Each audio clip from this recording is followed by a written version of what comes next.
Hello, dear subscribers. Fighting continues at the front, and we're continuing our review of the combat map together. I want to start tonight's overview with the Zaporizhzhia direction. Specifically, the Vostok grouping announced today that it has taken the settlement of Lyubitske, with footage provided of flags being raised across different parts of the settlement. What I appreciate about the Vostok grouping's work is that when they announce a captured settlement, the matter is genuinely already settled. In fact, it's not some report sent upward just to look good, as often happens in war. Video confirmation of the fighting for the village and its capture is provided immediately. Now, AFU logistics around Orakov will face their first problems, since the distance from this settlement to the highway running through Novotroitske is already down to about 14 km. As for the main 808 highway running from Zaporizhzhia, the distance there is 23 km, also well within FPV drone range, meaning the first attempts to complicate AFU logistics in Orakov are about to begin.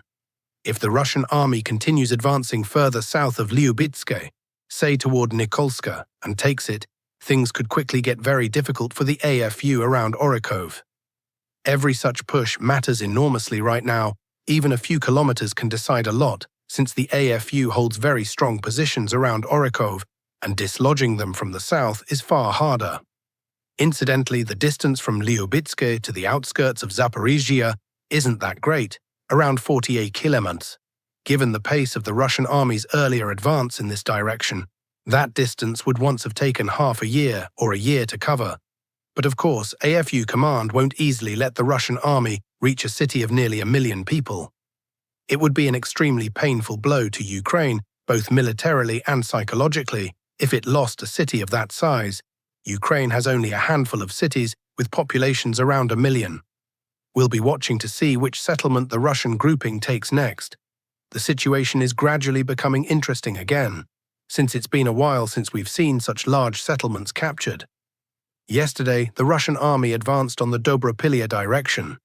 The day before, reports came in that Russian forces had advanced into the northern part of Chernihivka. And yesterday, objective control footage confirmed that all of Chernihivka has been fully cleared and come under Russian army control. The total area gained here was 2.7 square kilometers. The general vector of advance now looks like this: push south toward Dobrapilya and fully close off this section of territory that hasn't yet been cleared. Then continue applying intensified pressure on the remaining settlements south of Dobrapilya, while gradually establishing a foothold on Dobrapilya's southern outskirts and pressing on the settlement from the east. Earlier reports also suggested Russian troops were trying to gain a foothold on the settlement's outskirts via Anivka, though it remains unclear whether this succeeded. We won't rush to conclusions, since some mappers tend to get slightly ahead of events. Over the past 24 hours, Russian aviation strikes on Dobrapilya were also recorded, along with continued FPV drone launches by Russian crews. Now let's move to the northern part of the map, the Kharkiv direction. There are additional changes here today. Russian armed forces advanced in Bile Kolodiez, with the Russian army tightening the ring around the town. There's also an advance through the grey zone east of Ivanivka. It looks like this entire pocket, with its large territory and high number of small villages, has begun to be cleared en masse. It's quite possible the AFU has started tightening its own lines here, perhaps already running short on supplies, since logistics in the area have deteriorated sharply and continue to worsen. Holding such a vast territory under control using drones alone will be very difficult, if not impossible. It's quite likely we'll see this entire area, more than 500 SQ kilometers, fully cleared by August. The total area gained here was 12.1 square kilometers. Another major advance here today, Russian forces pushed from Ivashchikine toward the settlement of Chorn, advancing more than 4 kilometers, with the encirclement ring around this AFU grouping tightening to its maximum right before our eyes. Moving on across the map to the Sumy direction, specifically the northeastern part of it. Over the past 24 hours, the Russian army advanced through the settlement of Mohritsia from the center both south and north, and has fully cleared the settlement. As of today, Mohritsia is entirely under Russian army control, The total area gained here was 10.3 square kilometers. Overall, the current vector of advance looks like this: push toward Marine and Yunikivka, closing off this section of territory with its tree lines and fields. No advances had been recorded here for more than 3 months, largely because the terrain is heavily forested, with numerous stands of woodland containing Ukrainian fortifications and trenches.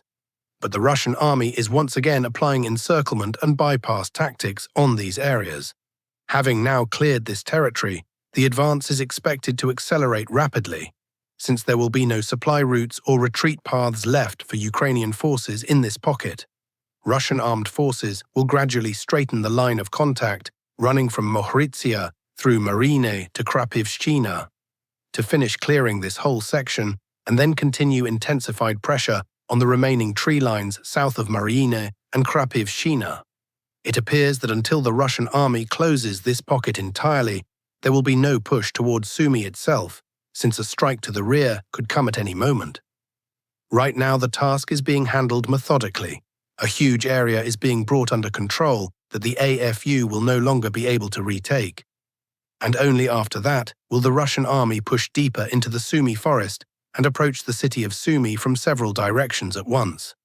It's not yet clear whether Russian command has this as an actual objective, but it looks quite plausible, and we may see the Russian army on the outskirts of Sumy before the end of this year, though the forces involved here are considerably smaller than in Donetsk region. Moving to the Kharkiv direction in Sumy region. Yesterday, objective control footage also confirmed that Russian armed forces advanced from Bachivsk toward Mala Slobidka and took it. As of today, all territory marked in red is fully under Russian army control. The total area gained here was 6.4 square kilometers. Preliminary results of the Russian army's work for July have come in, and the figure is excellent. More than 720 square kilometers were taken by the Russian army over the month of July. We'll break down tomorrow exactly which regions saw how much gained. This is the best monthly result since October 2024. At the Chasiv Yar bridgehead, the Ukrainian army has suffered losses near the settlement of Syrskyi, with its positions in Podolska and Chervon also deteriorating. These two small settlements, where no intact buildings remain, will likely be cleared soon. This would be a major loss for Ukraine, since some of its best prepared and most advantageous positions would be taken, after which fighting would shift closer to Oleksievo-Drushkivka. The total area gained here was 8.9 square kilometers. All territory marked in red is fully under the control of Russian armed forces. Offensive operations continue from the Molochanka area as well, with this section of territory now under fire control and gradually being sealed off. Russian armed forces are overall straightening the line of contact, running from Oleksievo-Drushkivka to Verolyubivka, in order to finish clearing this section and then continue intensified pressure toward Oleksievo-Drushkivka itself. Now let's look at what's happening on the Dobrailia direction. Today, footage circulating from Russian sources showed strikes on AFU FPV drone operators in the settlement of Syrskyi. The Russian army is systematically demolishing large apartment blocks in the settlement, targeting them specifically because FPV operators positioned there have been hindering Russian infantry from approaching the town itself. The current working tactic is to suppress as many operators as possible, gain a foothold in the town, and engage in close infantry combat with those who fail to withdraw in time. After that, advancing through the town becomes considerably easier. This is exactly how Kostiantynivka was cleared.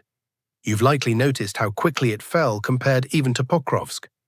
The clearing of Kostiantynivka took literally a couple of weeks for a large town with a pre-war population of 70,000. In this case, Syrskyi is similarly important to the Russian army as a key settlement, located close to the border of Donetsk region, with no other major settlements nearby. Moving further north on the map to the Sloviansk direction, or more precisely, the Sloviansk-Mykolaiv direction. Over the past 24 hours, objective control footage came in from the forested area north of Rye-Oleksandrivka, and a pocket of territory west of Kalinivka was also cleared, with the line of contact continuing to straighten from Rye-Oleksandrivka to Piskunivka. This forested area contained Ukrainian fortifications and trenches, which the Russian army has been gradually clearing. As of today, objective control footage confirms the entire territory marked in red is now under Russian army control. The total area gained here was 17.8 square kilometers. It's also reported that Russian armed forces are already approaching the outskirts of Mykolaiv, with fighting underway at the approaches to the settlement. FPV drone launches continue to be recorded, and the Russian army is working the AFU's deployment sites in this settlement with tube artillery. A huge volume of FPV strikes and glide bomb strikes is hitting AFU positions. The Russian army is dealing seriously with the Sloviansk district right now. Dozens of aerial bombs and hundreds of FPV drones are being dropped and launched here daily. That covers all the advances over the past 24 hours. Summing up, over the past day, 38.5 square kilometers of territory came under Russian army control. Geopolitical update: Iran Strait of Hormuz. US-Iran tensions have escalated sharply in recent days. State Department and embassy alerts issued across the Middle East on August 1st urged citizens to be prepared to depart the region, citing an unpredictable Iranian regime. American diplomatic missions in at least 10 Middle Eastern countries, including Israel and the Gulf states, warned citizens to exercise caution and consider leaving as tensions with Iran continue to rise. Embassies noted that Iran and Iran-aligned groups could target U.S. interests and locations associated with Americans worldwide, not just regionally. The alerts flagged the likelihood of flight cancellations, periodic airspace closures, and other travel disruptions, with some regional airlines already postponing or cancelling routes. The immediate trigger appears tied to an alleged Iranian drone strike on a US-linked gas tanker in the Mediterranean, along with continued Iranian Revolutionary Guard action against tankers in the Strait of Hormuz. Separately, Houthi forces have stepped up attacks on shipping in the Bab el-Mandeb Strait. Reports also indicate the US and Israel may be preparing a new round of strikes on Iranian energy infrastructure. As always with this fast-moving story, details should be treated as provisional pending further confirmation from official channels. Geopolitical update: Ceuta border crisis, how it unfolded. As for how it's resolved, by August 1st, Spanish officials reported the surge had largely reversed itself, with more than 48,000 migrants having returned to Morocco from Ceuta, most voluntarily. Euronews: the diplomatic fallout has been sharper than the crisis itself. Italy's Giorgia Meloni called for Spain's suspension from Schengen, describing the images from Ceuta as shocking, and Rome followed through. Italy imposed border checks with Spain covering flights and maritime transport, framed as an extraordinary security measure to remain in place through August. Meloni stressed the controls would be lifted as soon as possible, with care taken not to disrupt summer tourism. Finland, Denmark, the Czech Republic, Sweden and Austria backed Italy's position. Finnish Interior Minister Mari Rantanen said Spain had completely failed to protect the Schengen area's external border from infiltration. Spain angrily rejected the criticism. Foreign Minister José Manuel Albares summoned Italy's ambassador and called the Italian remarks unbecoming of a partner country from which Spain expected solidarity rather than partisan demagoguery.